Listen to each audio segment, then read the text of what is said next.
All right. Well, good morning, everybody. Thanks for being here. I appreciate everyone who got up. If you're getting up early, I appreciate that. And in any case, we're going to talk a little bit about the brain and play and how those things work together. I'm just going to kind of preface everything with we're kind of having a bit of some of the information we're not going to dive quite as deep into during the go-to training, but we will be going over it more thoroughly, more deeply in class. So it's just kind of a way to start introducing concepts here in the go-to training. So if you have questions, feel free to ask them. I may say, hey, we're going to talk about this more in class on Thursday. So if that's the case, we'll have the conversation a little bit more in class. But right, so thanks everybody for being here. We'll get right into it. How is everyone doing? Pretty good. Sorry, I guess I should stop and say hello to everyone. Everybody having a good day so far? Yes, excellent, cool. I'm glad it's sleepy. Yes, I understand. Uh, there you go. Yeah, get enough coffee in you. You should be good to go. That's usually my plan. Get a good amount of coffee going, and I'm pretty good. My small children wake me up very early, so that also helps me get up early. Just had Pop-Tarts. There you go. It's a breakfast of champions. All right, so play in the brain, how those work together.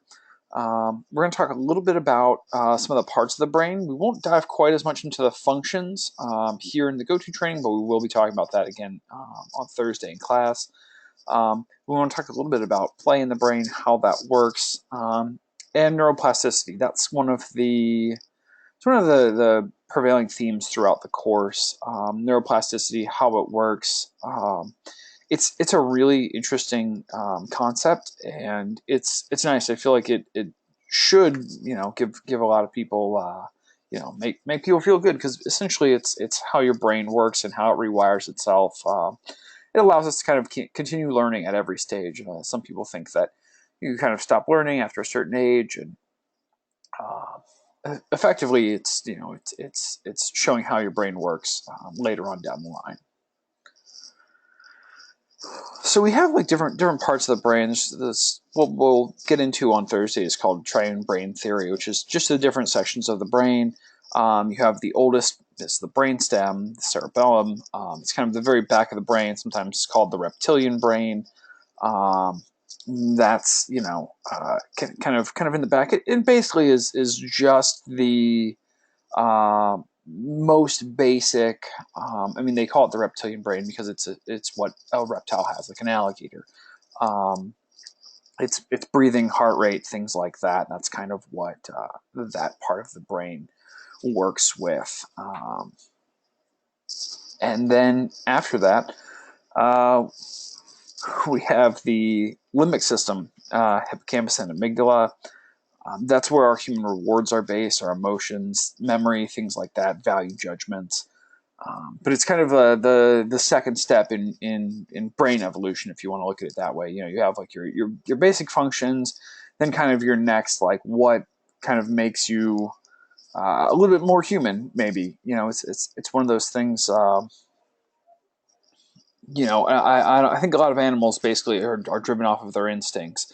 But you look at kind of primates, things like that, and they have clearly, like, they have emotions. They can kind of reason things out. They can make some value judgments.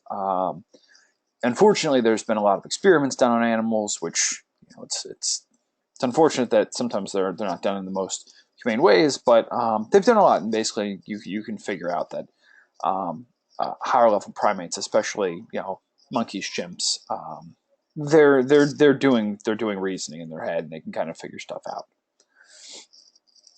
Then we have the neocortex, the four lobes: frontal, parietal, occipital, and temporal. So those lobes, I'm sure everyone at some point has heard of those. Maybe you have, maybe you haven't. But right, that's where consciousness, judgment, abstract thought kind of comes into play. That's effectively things like abstract thought and actual judgment don't really seem to exist outside of, certainly abstract thought seems, if animals have abstract thought, we're not aware of it. So it's kind of, it's the part of the brain that separates us from animals, makes us, really truly unique as humans. Um, but that's the neocortex.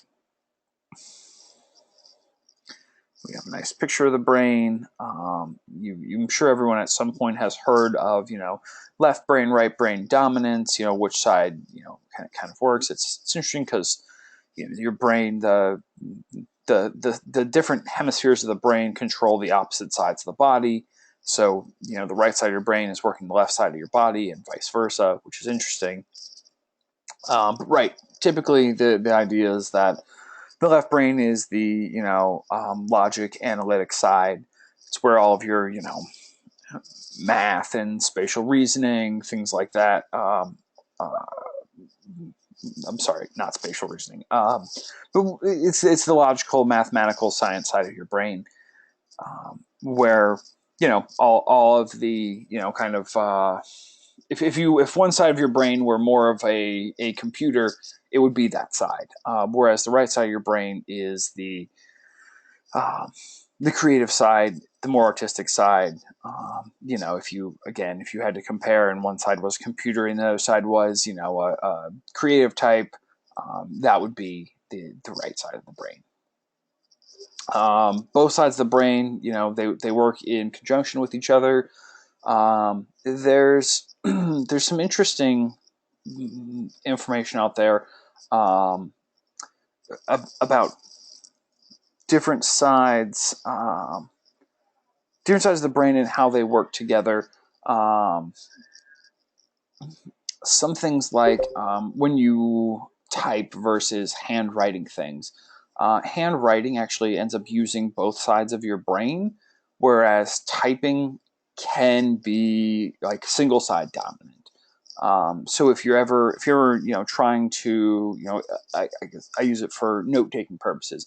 If you ever want to take notes for a class, and it's really important that you remember things, writing those notes by hand.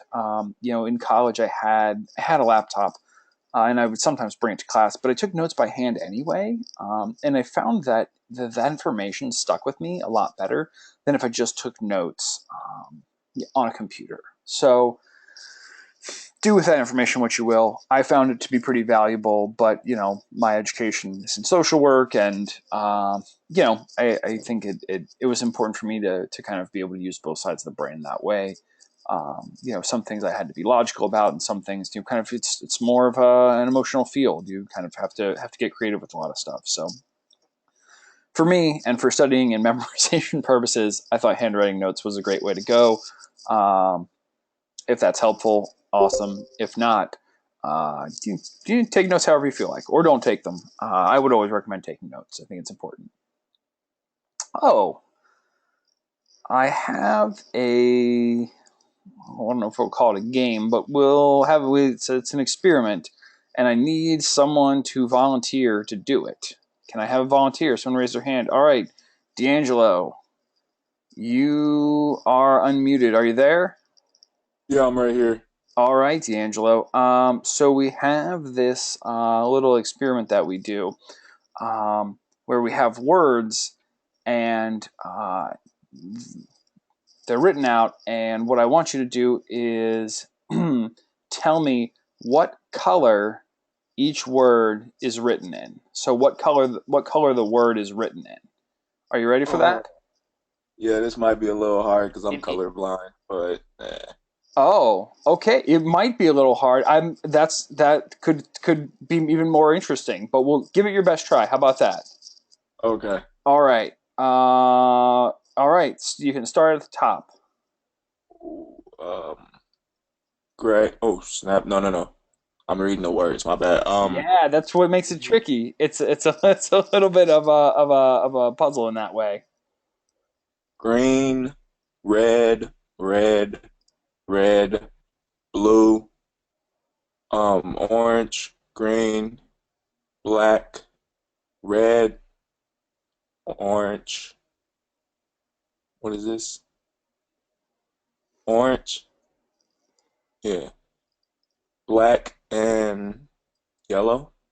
All right. Well, I can't tell. Some of that may have been the color blindness. You got a good amount of them. But it's tough. Sometimes you'll see. And thank you so much for volunteering. I really appreciate it. Mhm. I've gonna through these. I'm just gonna unmute you just so that I don't forget. But I think everyone gets a chance to see that. You look, and our eyes are trained to read words. So we see, it's the first one says silver, but it's written in green. And when I say, all right, tell me what color the words are written in, we see it, and we're so trained to key in on the word, what it is, what it says. Um, yeah, D'Angelo did a great job. I was happy with that. But right, we're trained to key in on what the words say, and what's crazy about this is, like, if you asked a little kid, especially if you asked a little kid who couldn't read, they would have no trouble with that. They'd say, "Of course I know colors," and like they would rattle off what colors everything were, because the words don't have another meaning to them. That's just it's letters. They're there, but we've been trained to make sense out of everything that we see. Um, and it's a pretty interesting thing. Okay, yeah, Oliver has a good point. I've taken a lot of these back in the day. The trick is to read the first letter and not the rest of the word. Yeah, that's a great plan.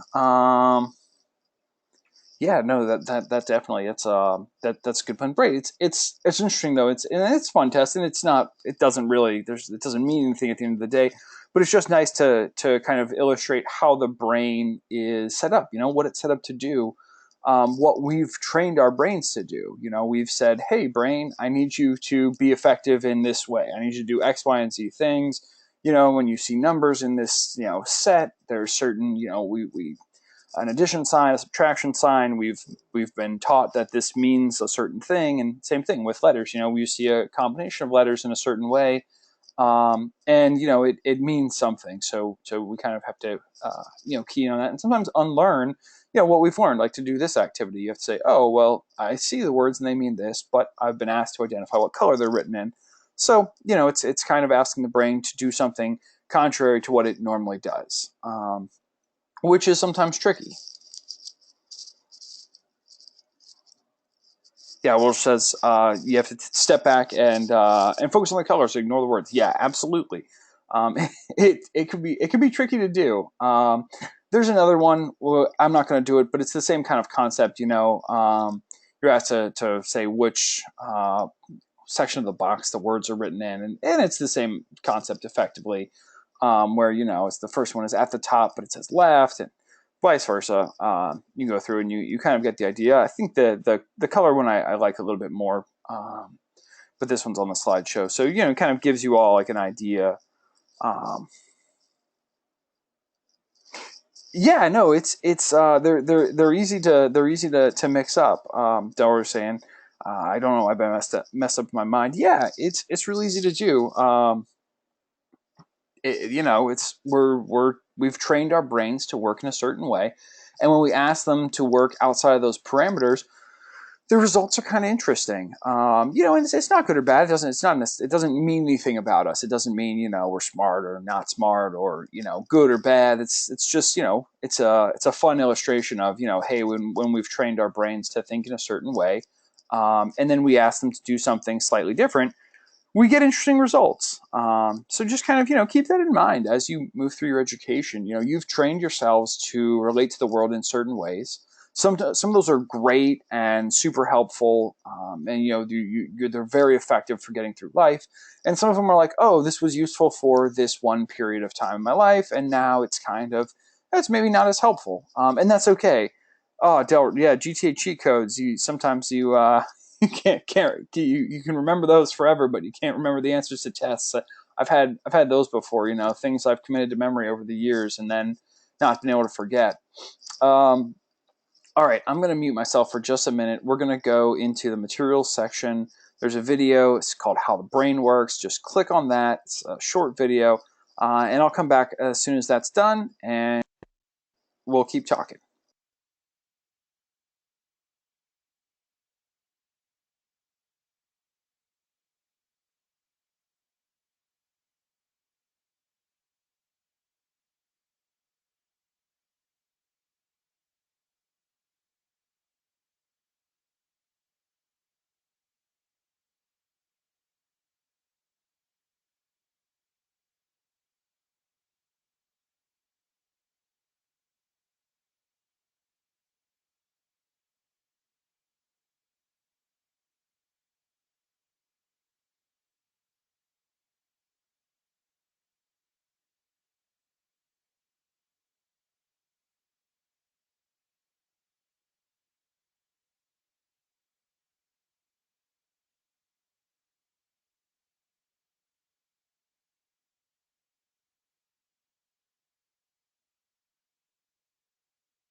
Hey everybody, I put a copy of a link to the video in the chat box. If you missed it, it's no big deal. You can click on it, you can watch it. It's a minute and a half. But it kind of is like a quick, brief introduction to how the brain works. No pressure. If you didn't watch it, it's not a big deal. I believe it's in the materials section. I may have... No, it's there. It's in the materials section. But yeah, check it out. It's pretty interesting. It just kind of gives you like a brief overview of how the brain works. It's nothing too heavy. There'll be a link to it in the. I'm sorry. I'll put a link to it with the other link when I put up the archive. So. Oh yeah, Trina. Also, it's also in the readings. There you go. So right there's a good amount of overlap with our videos. We like to kind of drill home some of our concepts. So yeah, it's there also. So thank you for pointing that out. But right, you get kind of an idea of how that works.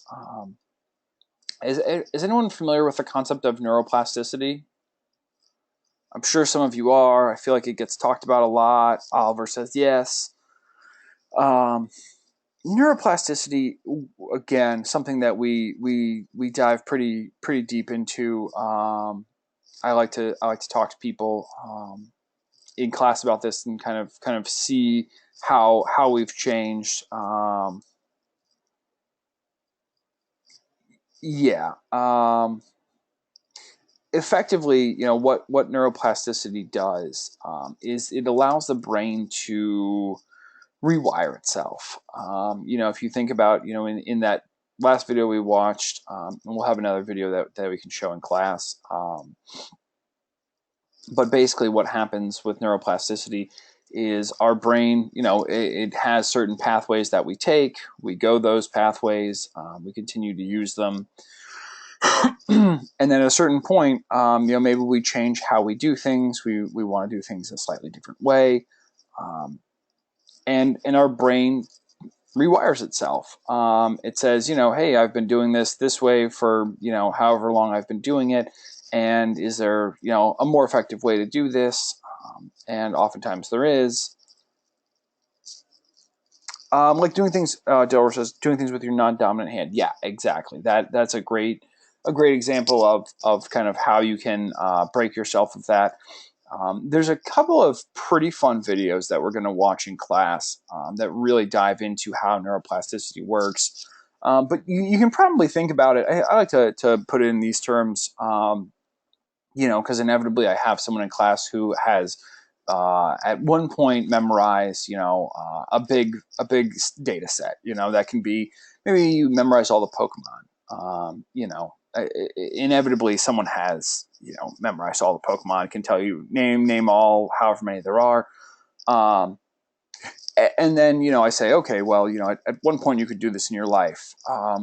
As you've moved on in life, chances are, that's not something you continue to use. Like that was useful when you were younger, when you were playing a lot of Pokemon, when you had, and that was something that it was relevant to your life, your day in and day out. But, as you move forward, as you stop using that skill, it stops being as important to you. And your brain says, okay, well, I'm not really using this information. It doesn't seem as important for me to, spend that chemical energy reinforcing those neural pathways that I've forged. So I'm going to use that chemical energy elsewhere in the brain to do other things. So if anyone has ever, I can think about, like, I had a job in a warehouse and I was super fast at the number pad on a keyboard. And I could type, and I could like get codes down, and I had all these things memorized, codes that I needed to know for my job. And I could run through this computer super fast, basically just using the numpad and codes I had. I don't work at that warehouse anymore, so that stuff's not important. It's basically, I'm sure everyone has had, you cram for a test or you study a whole year. Ray Aller says, you could take orders without looking at the screen in your ordering system. Yeah, Calvin memorized the the Naruto hand signs when you were little. Yeah, exactly. Everyone has something that maybe they've committed to memory, and then it just wasn't important for them to continue to remember. I at one point for school needed to know the periodic table of elements. When I was in middle school, I had to memorize that, so I did. But then it wasn't important. It's like that didn't come up very often afterwards.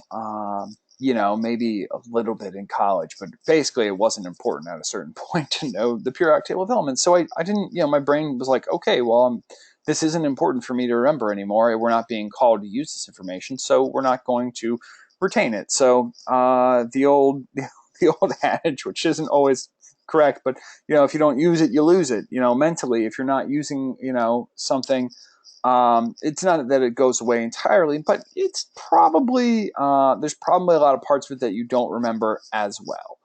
I can still give you a good amount of periodic elements, and I can't give you their weights or numbers, but I can tell you a lot of the signs for them. But I can't tell you the weights, can't tell you the numbers. There's some parts of it that still are there, but a lot of it is just stuff I forgot. All that is effectively to say that's how neuroplasticity works.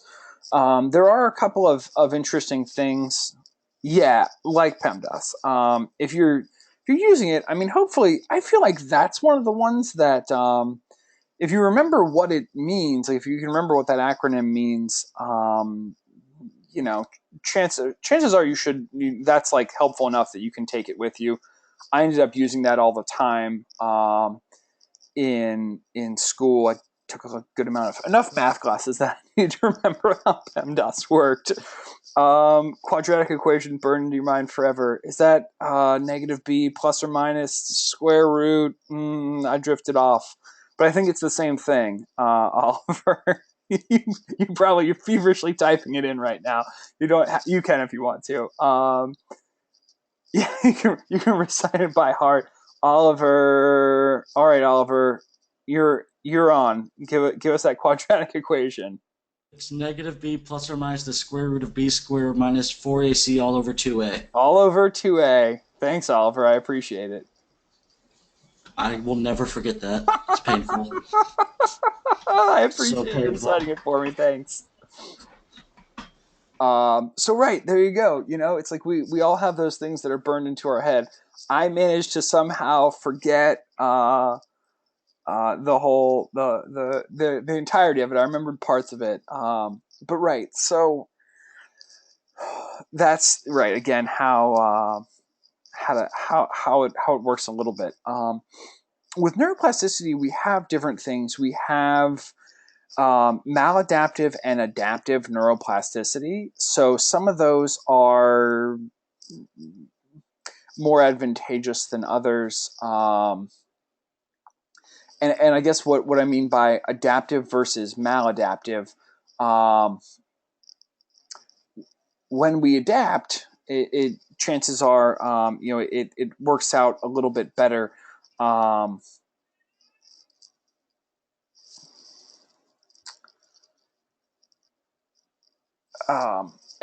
I'm sorry, what I mean by that, we look at like an adaptive characteristic. If we you look at they give the example of musicians and amputees. You have something come up.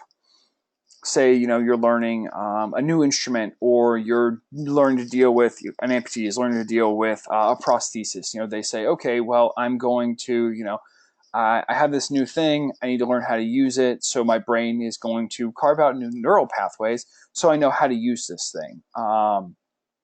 And oops, I'm sorry, I skipped ahead. Basically, your brain says, okay, well, here we have this new set of circumstances. Let's work within the confines of that to get by and to do as best we can. I'm sure everyone, I'm reminded of like a three-legged dog. A dog with three legs can still get around pretty well. Like they're doing pretty all right. That works out fairly well for them. it's not perfect. They're never quite as fast as a four-legged dog, but a three-legged dog can still get by. When something is maladaptive, what that means is, again, you can use like the idea of like an injury in the same way. So let's say you sprained your ankle. So instead of dealing with that, which you probably should, a doctor would tell you to keep take weight off it and whatnot, and that's fine. For a short period of time or until it's healed.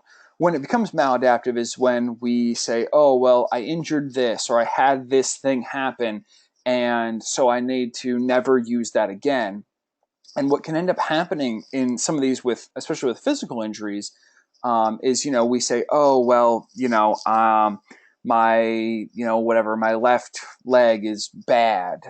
We get that idea that it just doesn't work as well, and we always kind of favor it, and we condition ourselves mentally to favor that leg instead of to adapt to using it. We just kind of always favor the other leg, and what ends up happening is that leg never kind of returns back to full health.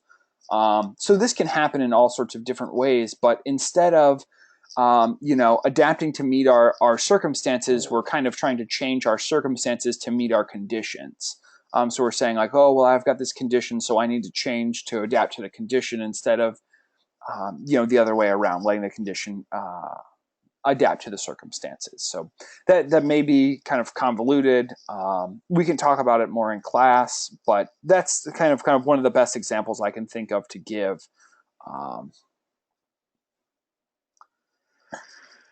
Neuroplasticity works on several different levels, anatomical, neurochemical, and metabolic.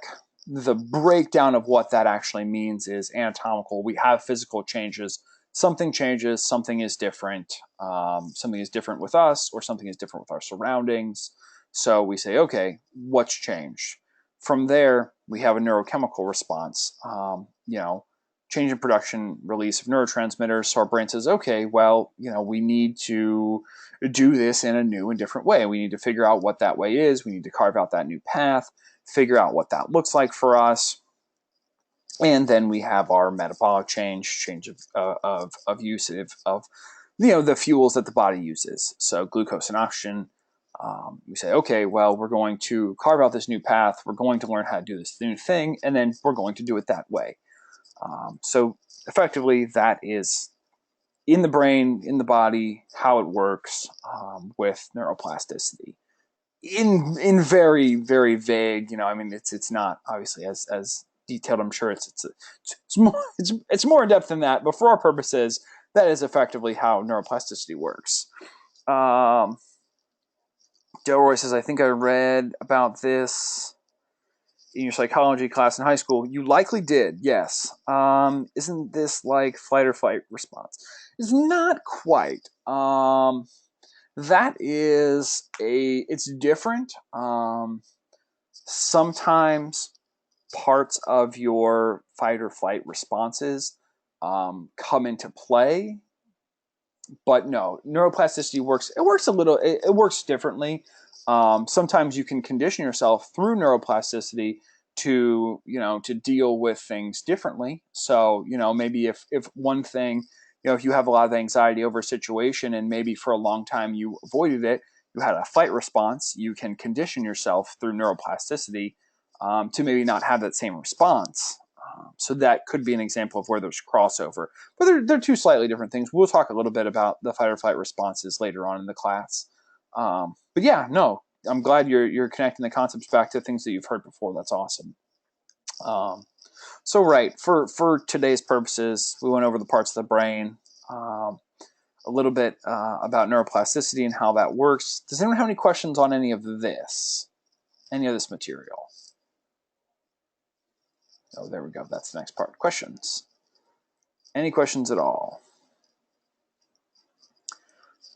We're going to be talking more about neuroplasticity in class. So get excited for that. We have some fun videos to show you on Thursday, tomorrow.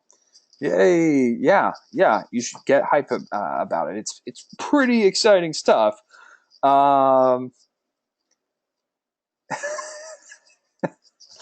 Yeah. Don't forget, check out your stuff that, let's see, I'm going to pull up our deadlines and see what we're looking at for this week. You're here at the go-to training. Don't forget to go back into the go-to training and click that you've completed this assignment. That is super important. That's how I know you did it. That's how you get credit for it. So go back in and click that you completed the assignment. Calvin, so basically about adapting, it's like when you get hurt and walk it off.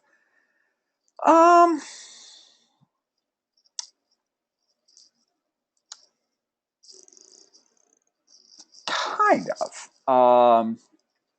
The adaptive versus maladaptive, right? If you can, continue to, push through, it can be adaptive. It's maladaptive when you train your brain to not, let's say you sprain your ankle and you have to stay off for a little while. If after your ankle is healed, your brain still thinks it should stay off of it, that's maladaptive. Whereas it being adaptive is when you say, okay, well, it's not always quite the same with an injury. But like let's say, you sprain your ankle and you say, okay, well, I'm going to be adaptive. I'm going to use this like a knee scooter, where you have like a little scooter and you put your knee on it and you can scoot around that way. That's an adaptation. You sure, kind of like Tarzan in the jungle. That could definitely be an example. You get good at using those vines, climbing around, swinging from trees.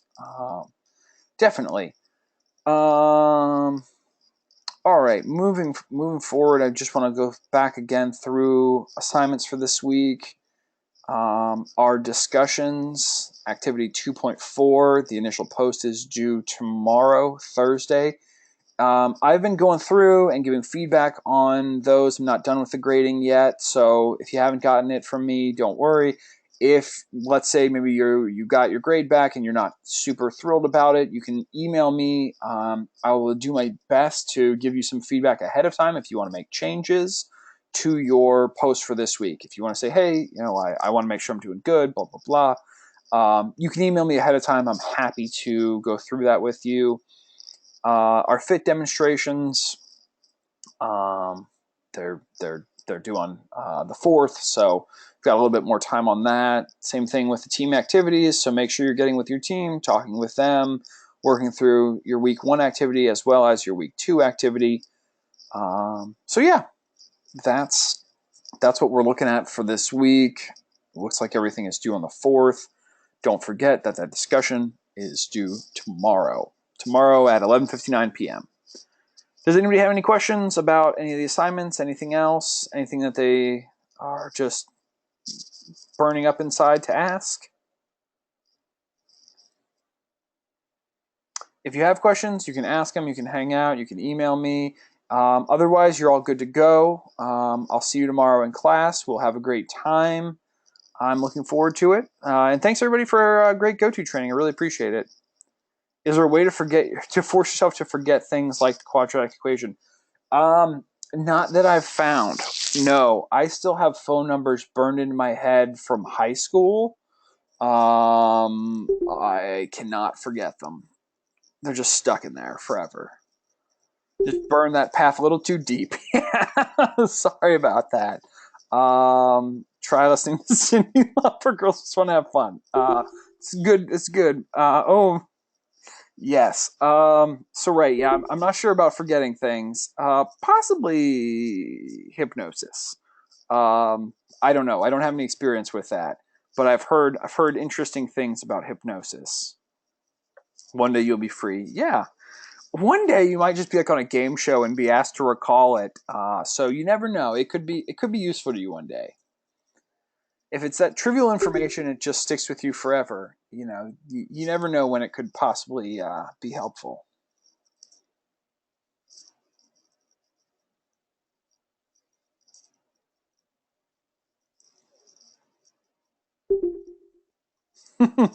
Wilsh has some interesting answers for how to forget things. Yes, absolutely.